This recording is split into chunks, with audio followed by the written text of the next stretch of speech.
오늘 시간에 주시는 살아계신 하나님의 말씀은 구약성경 출애굽기 34장 22절에서 24절의 말씀입니다. 7절 곧 맥주의 초신절을 지키고 쇠마려는 수장절을 지키라. 너희의 모든 남자는 매년 3번씩 주 여호와 이스라엘의 하나님 앞에 보일지라. 내가 이방 나라들을 내 앞에서 쫓아내고 내 지경을 넓히니 내가 매년 3번씩 여호와 내 하나님을 뵈려볼 때에 아무도 내 땅을 강매지 못하리라. 아멘. 오늘은 우리 교회가 맥주 감사절로 지키는 절기입니다. 저는 이 맥주 감사절을 준비하면서 어떤 사람이 행복할까라는 질문을 던져보았습니다. 여러분, 과연 어떤 사람이 행복한 사람일까요? 여러분은 과연 지금 행복한 사람입니까? 저는 이 질문에 3가지를 생각해 보았습니다. 먼저, 행복한 사람은 은혜를 아는 사람입니다. 어떤 사람은 은혜를 입고도 은혜를 모르는 사람이 있습니다. 아브라함의 조카 롯이 바로 그런 사람이죠. 그는 어린 시절 일찍 아브라함과 함께 했고 아브라함이 그의 모든 삶을 돌보아 주었습니다. 그는 장성하게 되었고 그리고 나중에 양떼를 분배하는 그런 영광과 축복을 그의 삼촌인 아브라함과 함께하게 되었습니다. 그러나 양떼를 나누고 땅을 선택하는 그 과정에서 그는 아브라함을 제쳐두고 약삭빠른 선택을 합니다. 은혜를 입고도 은혜를 모르는 사람이 있습니다. 그는 조금 더 빨리 가려고 했고 조금 더 잘 되는 선택을 하지만 결국 그의 선택은 멸망의 선택이었음을 우린 역사를 통해서 보게 됩니다. 두 번째, 어떤 사람은 은혜를 입고도 오히려 은혜를 원수로 갚는 사람도 있습니다. 가룟 유다와 같은 사람이 바로 그런 사람이죠. 주님은 죄인이었던 가룟 유다를 사랑하셨고 그를 제자로 삼아 주셨습니다. 그런데 그는 그 은혜를 알고도 예수님을 오히려 죄인들에게 팔아넘겨서 십자가의 죽임을 당하게 하는 죄악을 범하는 인물이 되었습니다. 세 번째 사람은 은혜를 알고 그 은혜에 감사로 보답할 줄 아는 사람입니다. 바로 다윗과 같은 사람이 그런 사람입니다. 다윗은 자신의 평생에 받은 하나님의 그 놀라운 은혜와 사랑을 시편에 구구절절히 노래하고 하나님을 찬양하고 있습니다. 스마트한 성공들이란 책이 있습니다. 이 책은 이런 질문을 던집니다. 성공한 사람이 행복할까?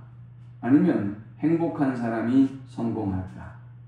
놀랍게도 우리가 바라보건대 성공한 사람이 행복할 것 같지만 성공한 사람이 행복할 확률보다 행복한 사람이 성공할 확률이 훨씬 높게 나왔습니다. 세계 최대 월마트의 창업주였던 미국의 시애틀을 통째로 살 만큼 엄청난 돈을 번 사람이 있었습니다. 이 사람은 죽기 전에 내가 나의 인생을 잘못 살았다 라고 고백했습니다. 그는 월마트를 키우기 위해서 그의 모든 하루를 늘 쏟아 부었습니다. 그의 삶은 번잡하기 짝이 없었습니다. 그는 자식들에 대해서 아는 바가 거의 없었습니다. 그의 손자들의 이름은 절반도 외우지 못할 지경이었습니다. 그리고 나서 그는 죽음에 이르러서야 자신의 삶을 후회했다고 합니다. 행복하니까 감사한 것이 아닙니다. 감사하기 때문에 행복한 것입니다. 가장 행복한 사람은 성공을 거둔 사람이 아니라 많은 것을 소유한 사람이 아니라 은혜를 아는 사람입니다. 행복한 사람은 두 번째로 은혜를 알 뿐만이 아니라 더 나아가 그 은혜에 감사하는 사람입니다. 은혜를 받고 나면 제일 먼저 하는 말이 감사하다라는 말입니다. 시편 116편 12절에서 14절은 이렇게 고백합니다. 내게 주신 모든 은혜를 내가 여호와께 무엇으로 보답할까?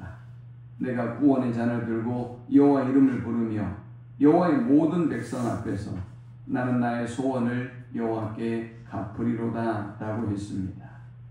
은혜를 깨달은 시인은 내가 여호와 앞에 그로부터 받은 은혜를 무엇으로 어떻게 보답할 수 있을꼬 라고 고백하고 있습니다. 사랑하는 여러분, 은혜를 아는 사람이 행복한 사람입니다. 마땅히 그 은혜를 알고 그 은혜에 감사할 줄 아는 사람이 행복한 사람인 것입니다. 록펠러는 가난한 집안에서 태어났습니다. 그런데 그는 세계적인 부자가 됩니다.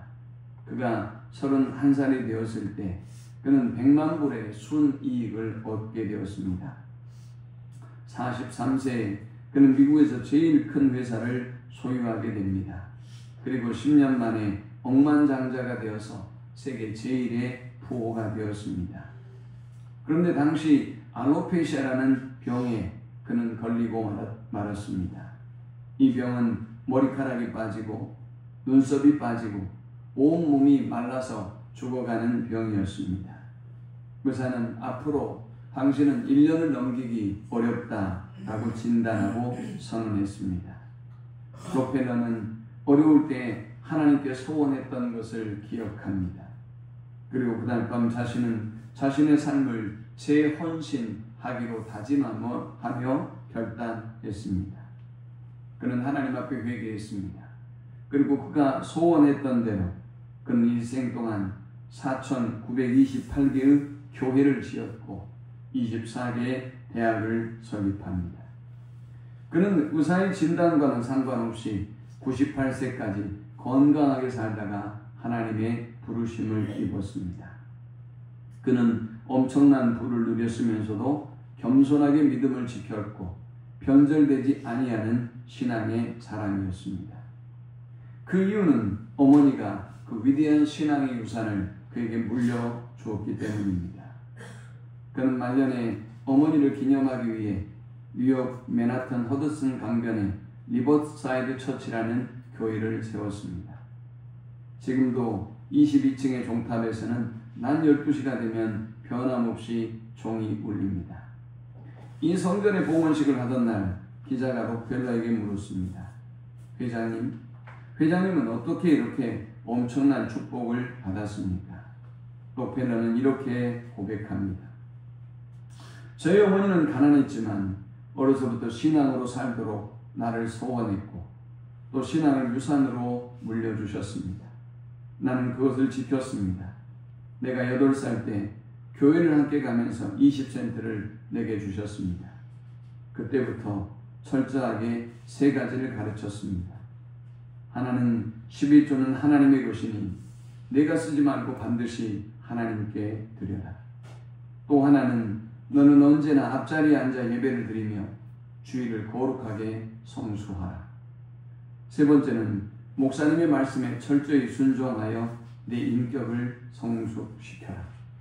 이 3가지를 유언으로 남겼습니다. 저는 어머니가 물려준 신앙의 유산으로 이렇게 큰 축복을 받을 수 있었습니다. 라고 말했습니다. 그는 은혜를 알았고 그 은혜에 감사하는 삶을 살았던 사람이었습니다. 또 어떤 사람이 행복할까요?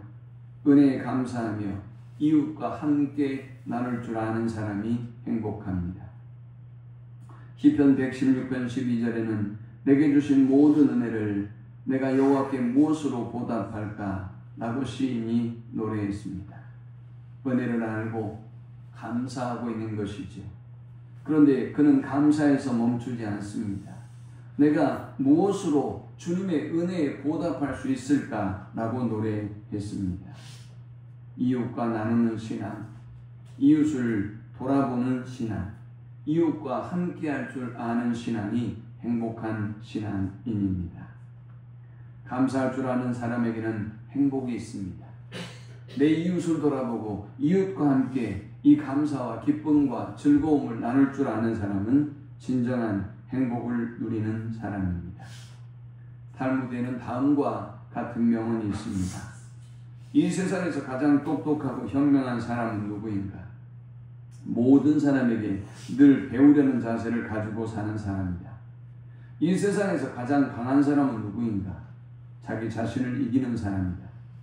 이 세상에서 가장 부유한 사람은 누구인가? 자기가 가진 것에 만족하면서 감사하는 사람이다 라고 했습니다. 돈이 많다고 해서 행복한 것이 아닙니다. 여러분이 성공하고 성취했다고 해서 행복할 수 있는 것은 아닙니다. 감사는 선택이고, 감사는 가치관이며, 감사는 인격입니다. 신앙생활의 성장을 세 단계로 구별해 본다면, 먼저는 받는 단계가 있습니다. 교회 이제 나오는 사람들, 초보 신자들에게 나타나는 그런 상황이죠. 이들은 늘 전화를 받습니다. 문자를 받습니다. 격려를 받고, 사랑을 받고, 기도를 받고, 말씀을 받습니다. 그러나 여기에 머물러서는 안 되겠죠. 두 번째 단계는 이제 신앙이 조금 더 성숙하는 감사하는 단계입니다. 이제 조금 더 영적으로 성숙해 가면서 내가 분에 넘치는 하나님의 은혜와 사랑을 받고 있다는 사실을 깨닫게 됩니다. 나 같은 사람이 아무것도 아닌데 주변의 사람들이 나에게 관심과 사랑을 베풀어 주는 것을 바라보며 감사하게 됩니다. 제가 지난 화요일부터 목요일까지 학교에서 진행하는 프로그램을 다녀왔습니다. 대마도에서 실시하는 평화 비전 기행이었습니다. 첫날은 굉장히 많은 비가 쏟아졌어요. 둘째 날이 되었습니다. 보직자를 중심으로 해서 기도회를 준비하기 위해서 제가 일찍 제 숙소에서 새벽 예배를 마치고 로비에 내려왔습니다. 어떤 할머니 한 분이 아침에 그렇게 비가 많이 왔는데 이분이 그 시간에 운동을 마치고 돌아오고 있었습니다. 한 분이었어요. 제가 여쭈었습니다. 어르신 어디에서 오셨습니까? 부산에서 왔습니다. 어떻게 여행을 오셨어요? 네, 혼자 TV 광고를 보고 패키지에 신청을 해서 왔습니다. 그래요. 깜짝 놀랐습니다. 그 정도의 연세가 아니었기 때문이에요. 제가 연세를 여쭤보았습니다. 분명히 저희 어머님 또래 정도라고 생각했어요. 어르신 연세가 어떻게 되십니까? 나요? 92요 라고 하는 겁니다. 깜짝 놀랐습니다. 아니 90인 어르신이 TV 광고를 보고 패키지 여행을 신청해서 이 외국에 오셨단 말입니까? 그랬대요. 그리고 이제 자기가 여행했던 곳들을 이야기했습니다. 저는 중국도 가봤고요. 동경도 가봤고요. 싱가포르도 가봤습니다. 누구랑 가셨어요? 저 혼자 다녔습니다. 라고 얘기하는 거예요. 깜짝 놀랐습니다. 국내 여행도 아주 많이 다닌데 얼마나 멋진 모습이었는지 모릅니다. 어르신 너무 멋있습니다. 조금 있으니까 저희 팀하고 식사 시간을 겹치지 않게 하기 위해서 그 13명의 여행자들을 먼저 식사를 시키더라고요. 그분들이 식사하고 나면 저희가 기도회를 하고 식사를 하는 겁니다. 그런데 이 어른을 뵙고도 사람들이 그 식사의 자리로 초대하지 않더라고요. 제가 한눈에 알아봤습니다. 어르신, 일행들이 식사를 하시는데 같이 식사를 하시죠. 그리고 출발할 준비를 하셔야 될 것 같습니다. 어르신이 그 옆자리에 앉는데도 아는 척을 하지 않더라고요.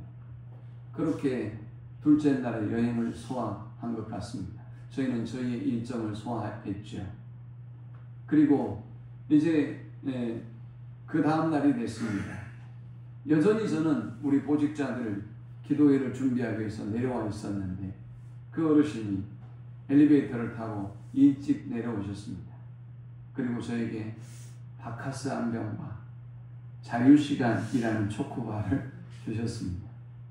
혼자 오셨던 어른이 당신을 인정해주고 이야기를 걸어주고 친절하게 대해주었던 제가 고마웠던 것 같습니다.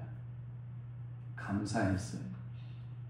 여러분, 그분에게 이웃이 없다면 얼마나 안타까운 일입니까? 많은 사람들이 감사를 잃어가고 이웃들을 잃어가고 있습니다. 내 마음대로 내 뜻대로 살아가고 있지요.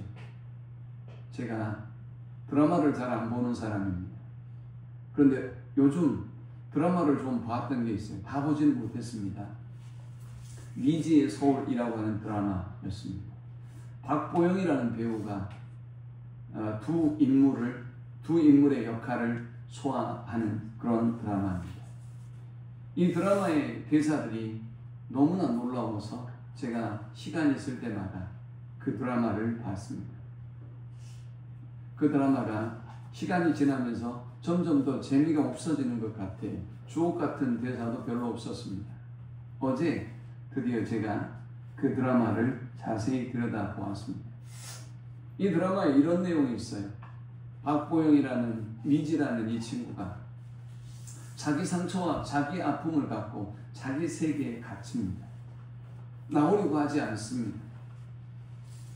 그리고 자신이 내뱉은 그 언어 때문에 그는 더욱더 자신의 세계에 갇힙니다. 우리 모두가 그런 상처와 아픔을 안고 살아갑니다. 그리고 다른 사람을 만나는 것이 싫습니다. 여러분에게 그 상처와 아픔을 드러내고 싶지 않기 때문이죠. 그렇게 있는 것이 여러분도 좋고 다른 사람에게도 불편을 끼치지 않는다고 생각하는 것입니다. 그런데 미지가 나중에 중요한 사실을 깨닫게 됩니다. 자기도 2년 동안 나오지 않고 방구석에 처박혀 있었는데 자기가 사랑하는 친구인 호수가 이제 다시 그가 걸었던 그 길을 걷고자 할 때 그는 너무나 아팠고 너무나 고통스럽기 때문에 호수가 방 안에 처박히는 홀로 되는 그 고통을 막아서지 못합니다. 그 문을 부시고 들어왔던 사람은 호수의 배다른 엄마였습니다. 이붓 엄마였던 것이죠. 드라마가 전개되면서 이렇게 대사가 등장합니다. 나는 여전히 내 세계에 갇혀 있었고 그것이 편한 줄로 알고 있었다. 그런데 내 주변에 많은 사람의 사랑이, 내 주변에 많은 사람의 관심이 오늘 나를 다시 끌어냈고 내가 세상 앞에 서게 했다라고 말했습니다. 사랑하는 여러분, 우리는 어떤 모습으로든지 나의 세계를 구축하고 나의 세계에 사는 것을 편하게 생각합니다. 그러나 여러분, 그렇게 살아가는 삶이 행복하셨습니까? 그렇게 다른 사람과 어울리기 싫어하는 삶이 여러분에게 만족과 기쁨을 주셨습니까? 아니, 여러분을 행복하게 하고 있습니까? 감사의 세 번째 단계는 드리는 단계입니다. 내가 받기만 했던 단계에서, 그 받기만 했던 은혜를 알고 감사했던 단계에서 이제 나는 드리는 단계가 되는 것입니다. 하나님께도 드릴 줄 아는 사람이 되고 교회도 드릴 줄 아는 사람이 되고 다른 이웃들에게 드릴 줄 아는 사람이 되는 것입니다. 잠언 3장 9절에서 10절은 이렇게 말씀합니다. 내 재물과 내 소산물의 처음 익은 열매로 여호와를 공경하라. 그리하면 내 창고가 가득히 차고 내 집들에 새 포도즙이 넘치리라. 하나님이 아무리 많은 걸 주셨다고 해도 그 은혜를 모르는 사람은 감사할 수가 없습니다. 자기가 이루었다고 생각하기 때문이죠. 자기가 열심히 노력해서 벌었는데 그걸 지켜야 되지 않겠습니까? 누구의 은혜로 내가 여기에 도달한 것도 아니고 내 수고와 내 땀과 내 눈물로 이루었기 때문에 그는 감사할 수 없어요. 감사하지 못하기 때문에 행복하지 못해요. 은혜를 모르고 감사하지 못하기 때문에 하나님께 드리지 못할 뿐만 아니라 다른 사람에게도 나누지 못하는 것입니다. 주님은 이스라엘 백성에게 3대의 절기를 지키라 라고 말씀하셨습니다. 그것이 유월절이고 그리고 두 번째 오늘 우리가 지키는 맥주절이며 그리고 세 번째의 절기는 1년의 모든 수확을 다 마치고 가을에 지키는 수장절, 장막절이라고 하는 절기입니다. 자, 그렇다면 맥주절은 과연 어떤 의미가 있을까요? 이스라엘 백성은 애굽에서 종살이하는 고통과 아픔의 시간을 보냈습니다. 그들은 노예였습니다. 그런데 하나님께서 그들의 고통의 울부짖음을 들으시고 그들을 구원해내시고 구출해내셔서 광야의 40년의 세월을 지나서 가나안에 정착하게 하셨습니다. 이스라엘 백성은 가장 먼저 가나안에서 곡식을 거두고 첫 열매를 초실을 하나님께 드립니다. 그것이 바로 맥주절의 기원이 되었습니다. 하나님은 우리에게 이 맥주절을 지키라라고 말씀합니다. 왜 우리가 맥주절을 지켜야 하는 것일까요? 천하에 없는 불효자가 있다고 쳐봅시다. 천하에 없는 불효자가, 천하에 불효하는 삶을 살았던 불효자가 효도를 한다는 것은 쉬운 일이 아닙니다. 부모의 가슴에 카네이션을 달아드릴 수 있는 것도 쉬운 일이 아닙니다. 천하의 불효자가 부모님에게 식사 대접을 하는 것도 어려운 일이죠. 그런데 묻어서 함께 갈 수 있는 날이 있어요. 어버이날입니다. 천하의 불효자도 모든 사람이 정해놓고 카네이션을 달아드리고 외식을 하고 선물을 하고 부모를 공경하고 섬기는 그 날에는 묻어서 그 일을 할 수 있습니다. 천하의 불효자도 한 번도 부모의 은혜를 생각해보지 않았던 천하의 불효자도 그날은 모든 사람이 꽃바구니를 들고 다니는 그날은 부모의 은혜를 되새겨 볼 수 있습니다. 하나님은 그래서 우리에게 이 맥주절을 지키라 라고 말씀하셨습니다. 자, 그렇다면 우리가 어떻게 맥주절을 지켜야 하는 것일까요? 먼저 맥주절은 하나님의 은혜를 헤아려야 합니다. 신명기 16장에 보면 7주를 셀지니 곡식의 낫을 되는 첫날부터 7주를 세어 내 하나님 여호와 앞에 7.7절을 지키되 있습니다. 이 7.7절이 바로 맥주절입니다. 하나님 앞에서 곡식의 낫을 되는 첫날부터 7주를 세워서 이 7.7절을 준비하는 것입니다. 그들이 세는 것은 날짜만은 아니었을 것입니다. 그들이 세는 것은 시간만은 아니었을 것입니다. 하나님이 우리에게 베풀어 주신 그 놀라운 은혜와 사랑을 계수했을 것입니다.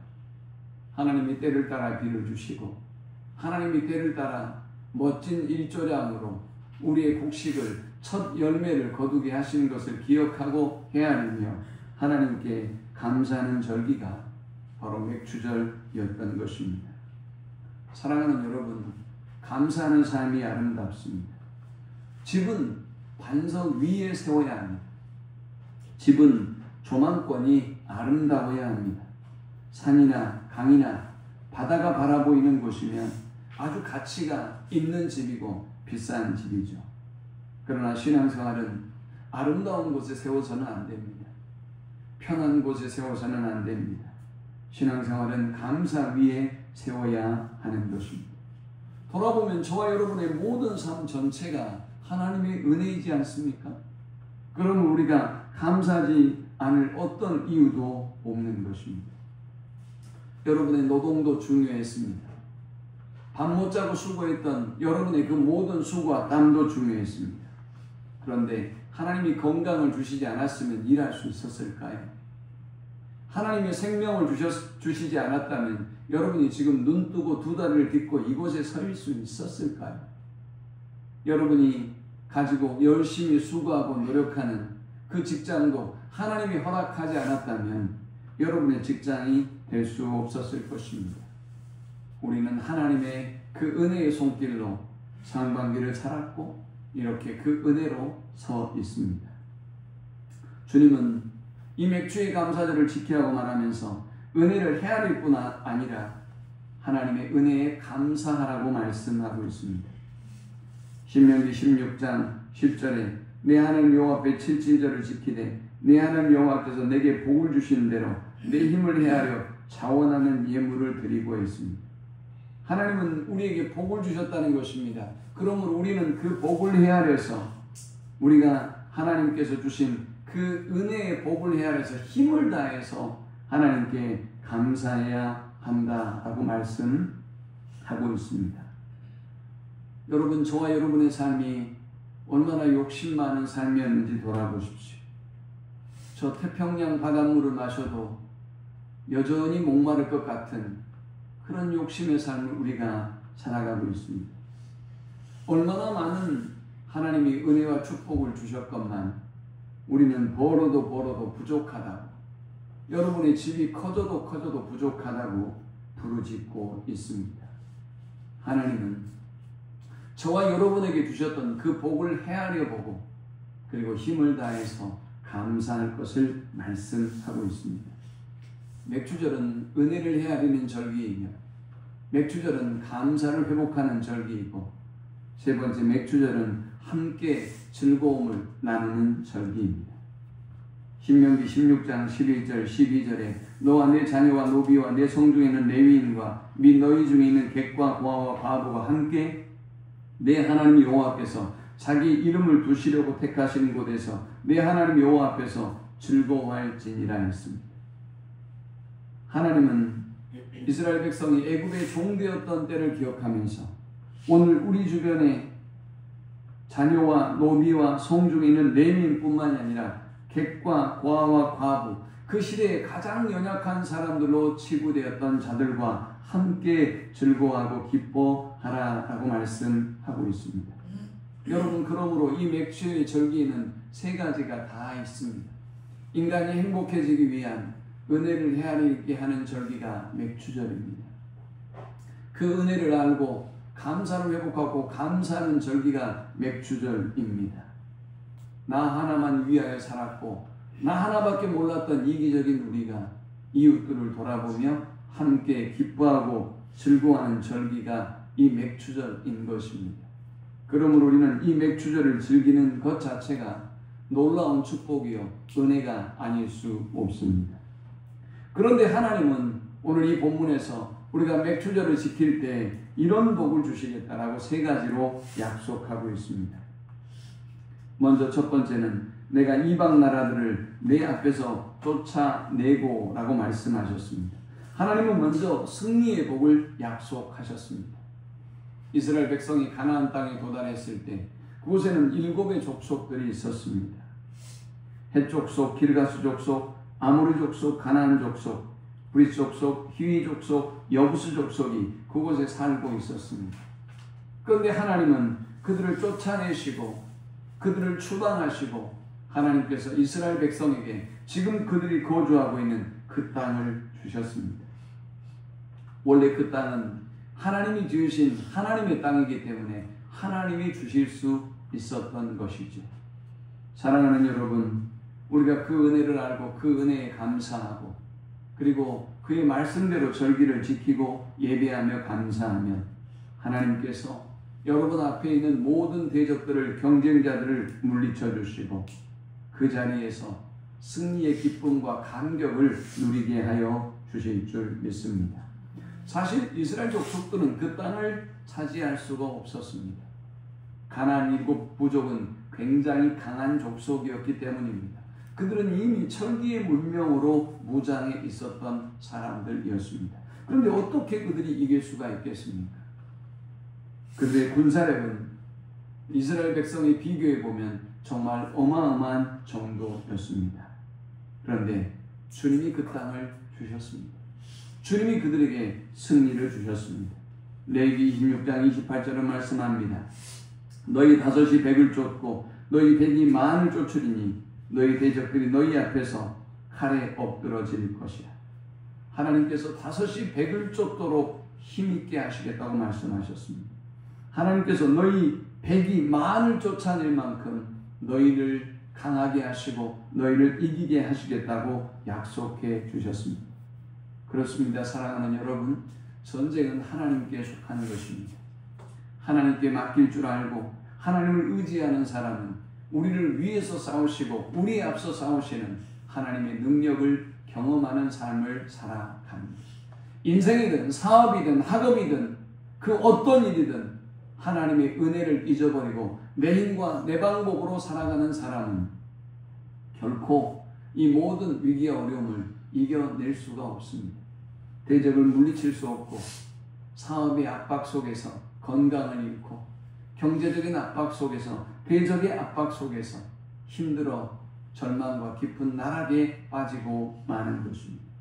요한일서 5장 4절도 말씀합니다. 대저 하나님께로서 난 자마다 세상을 이기느니라. 세상을 이긴 이김은 이것이니 우리의 믿음이니라. 우리가 세상을 이길 수 있는 방법이 있다는 것입니다. 저 냉혹한 세상을, 저 정글과 같은 세상을 우리가 이길 수 있는 방법이 있다는 것입니다. 그것은 능력의 하나님, 전쟁에 능하신 우리 하나님을 믿고 의지하는 방법이다라는 것입니다. 오늘 맥주의 절기를 마음을 다해서 그 은혜를 알고 감사하며 이웃과 함께하는 절기를 지켜서 하나님께서 저와 여러분의 모든 삶을 승리로 이끌어 주시는 복을 누리는 우리 모두가 될 수 있기를 축원합니다. 그 은혜를 알고 감사하며 이웃과 함께하는 절기를 지키는 예배자들에게 하나님은 두 번째 지경을 넓혀주시는 복을 주시겠다라고 약속하셨습니다. 오늘 본문 24절에 하나님은 너희 지경을 넓히리니 라고 말씀합니다. 이 지경은 어디를 말할까요? 출애굽기 23장 31절에 보면 내가 너희 지경을 홍해부터 블레셋 바다까지 광야에서부터 하수까지 정하고 라고 하고 있습니다. 하나님은 동쪽과 서쪽의 경계를 홍해에서 지중해까지로 그리고 남쪽과 북쪽의 경계를 아라비아 광야에서 유브라데 강까지로 정했습니다. 광활한 땅을 이스라엘 백성에게 허락해 주신 것입니다. 그런데 그 뒤에 하나님이 그 지경을 이렇게 광활한 지경을 주셨는데도 맥추절을 지키고 그 은혜를 알고 감사할 줄 아는 사람에게 하나님은 그들의 지경을 넓히리니 라고 약속하고 있습니다. 하나님께서 거기에 더해 주시겠다는 것입니다. 실제로 솔로몬 왕 때는 비로소 이 하나님의 언약이 성취됩니다. 이스라엘의 국토가 나일강에서부터 유브라데 강까지 넓어지는 놀라운 기적의 역사를 경험합니다. 이스라엘은 주변의 많은 나라들이 속국이 되어 조공을 바치는 영광을 경험하게 되었습니다. 이사야 54장 2절 3절은 말씀합니다. 내 장막터를 넓히며 내 초소의 휘장을 아끼지 말고 널리 펴되 너의 줄을 길게 하며 너의 말뚝을 견고히 할지어다. 이는 내가 좌우로 퍼지며 내 자손은 열방을 얻으며 황폐한 성읍들로 사람 살 곳이 되게 할 것임이라 했습니다.